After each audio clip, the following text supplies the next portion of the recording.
کله کله داسې علامې په راشي چې د سترګو نه وینې روانې شي، د غوږونو هم روانې شي، د اورې نه وي دونې هم روانې شي. ما تقریبا 2 شپېرې دوته یې نه ویسته، نو 2 شپېرې چې هغوی نه یې نه وباسي هم ختم دی. یو وفات شو داسې اته کلنی کې و او 2 دغه د او مثبت وینې ګروپونه یې دي، او بل چې وفات شو هغه مثبت او دغه دواړه مثبت دی. دا چې کله پاسپورټونه شروع شو بس دغه نه راتللې، بس نور هم بس ختم شوی دی. بس ویر په نه درک لګېږي، خپل خپلوان هم ختمه کړه چې کله چا نه یې نه وباسه.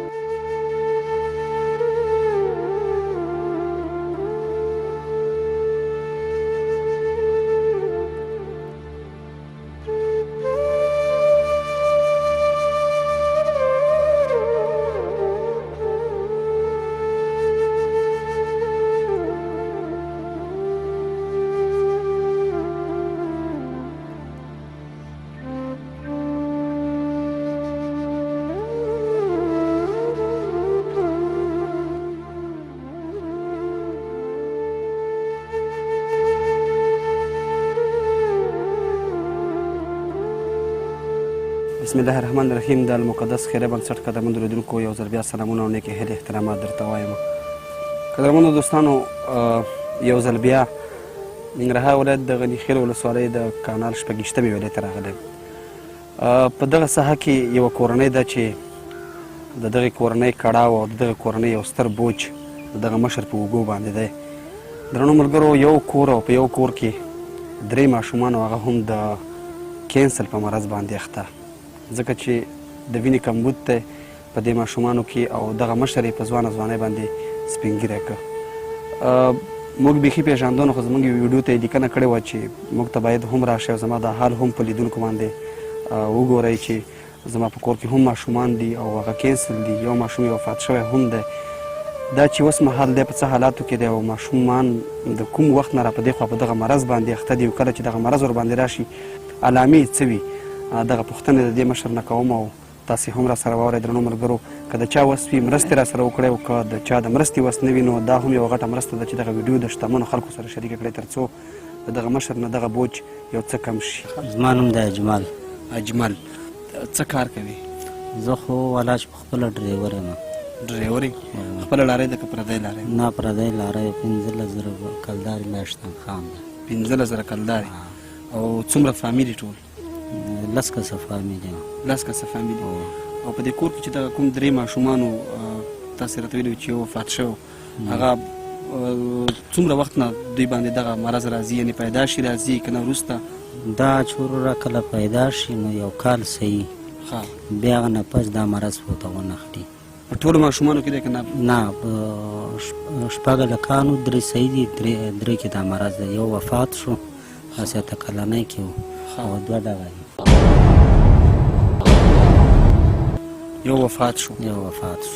کوم ځایونو ته دې وړي ډاکټرانو؟ یاره اسلام آباد ته پورې مې وړي دي، پېښور نه اسلام آباد ته پورې، دې ځای نه کابله پورې مې وړي دي. خو بس څه ویل ډاکټرانو؟ اسلام آباد کې درته څه ویل؟ کابل کې درته څه ویل؟ بس څوک را تېز دی، ملا نه دغه وباسو، هډوکي وباسي، ونې بل ته لګوي، یو به روغ ورسره راولي او دغه یو روغ ماشوم به هډوکي وباسي، بل دې ته به لګوي. دې بل ته به یې لګوي. که سمون یې سره وخوړ صحیح، او که سمون یې سره ونه خوړ نو دواړه به ختمېږي. 100 لکه روپۍ غواړي رانه. او په هندوستان کې ویل چې په هندوستان کې دا علاج شته، نو هندوستان کې موږ غریب خلک څنګه لاړ شي؟ یعنې یو روغ ماشوم به بل ورسره بوځې که د دوی روري کار څوک کي، د هغې د ملا نه به هډوکې وباسي، دې ته به یې لګوي، یا به دواړه ښه شي یا به دواړه هغه بل هم ورسره په دې مرض اخته شي. نه، وفات کېږي، به اپریشن کې به وفات کوي، دا به رزق اخلي.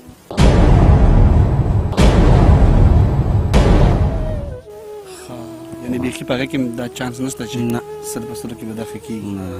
د وینې ګروپ یې څه دی؟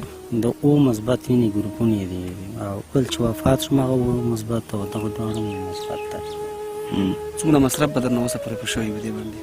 به ټول عمر ما پکې را تېر کړم. زه به تا ته څه وایم، ټول عمر تېر شو. دا چې کله پاسپورټونه شروع شو بس دغه نه راتللې، بس نور هم بس ختم شوی دی. وروره بس ویر په نه درک لګېږي، خپل خپلوان هم ختمه کړه چې کله چا نه یې نه وباسه او کله چا نه وباسه. بله شپه 12 بجې لاړم د خپل ځان نه مو ورته ویسته. بالکل. دوی کې وینه کمه شي که نه څه علامې دوی باندې کوم قسم تکلیف راځي؟ و دو خوارانو ګردې فیل شي، سپینې اوبه د سونګو را روانې. بس بیا لاړ شم او بس که څوک یې خپ خکن بیا ځان ورته وباسم. ما تقریبا 2 شپېرې دوته اینه ویسته، نو 2 شپېرې چې هغوی نه اینه وباسم ختم دی.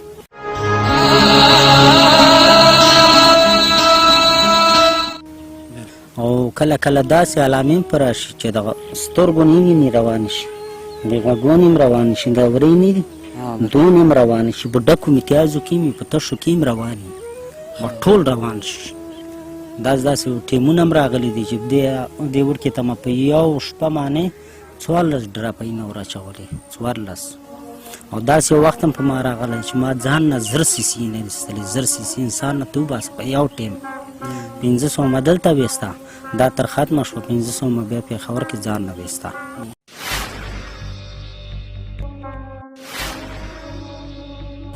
داسې ټیمونه هم راغلي چې یو ډراپ مې دې ته ایستلی، ډاکټر نه یې راباندې پوه شوی، یو ډراپ مې دې ته ایستلی، ځکه چې په هغه ټیم کې الله د خپلو سره ښه وکړه، پردو سره خلکو سره. نو په هغه موجوده وخت کې نه شپې 12 بجې به څوک پیدا شي، بس بیا ځان ورته وباسه. او بیچارهګان به داسې چې بس دغه لاره اسرې ته ناست دي، او مور غریب یې دا شی شوی، تور زیړی په لګېدلی د خفګان نه، بس هم په ختمېدو ده. نو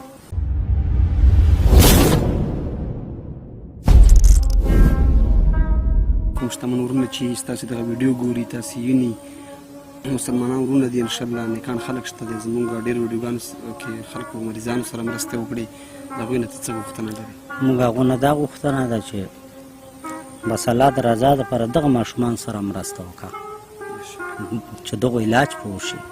زه خو به بیا هم یو دوړې توړنګی چېرته ځان له پیدا کړم، خو دغو وس مې ولاکه شته نور، پوه شوې؟ نو دغه وس مې نشته نور.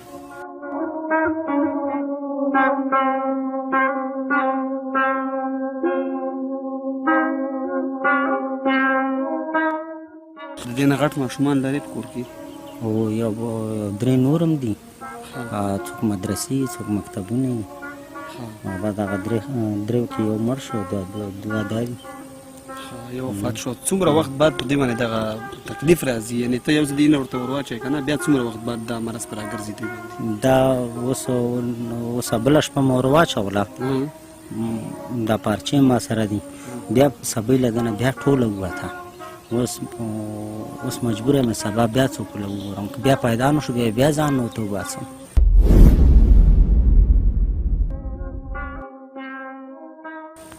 نو هفته کې 3 ځلې هم شي، 4 ځلې هم شي، یا میاشت کې 1 ځل شي. اوس یې ډېر زیات راخفه کړی، اوس مرض زیات شوی.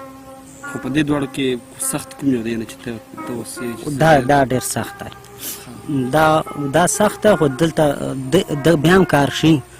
زر هسپتاله بوځم، یار دوست راونیسم، یا ځان نه ورته وباسم، خو دنه چې کله روانه شي که نه، دا د ګیټ نه یې اړولی دا مشر، دا دلته دا نشي، دلته سپینه اینه ورچي، سپینه اینه دلته نشته.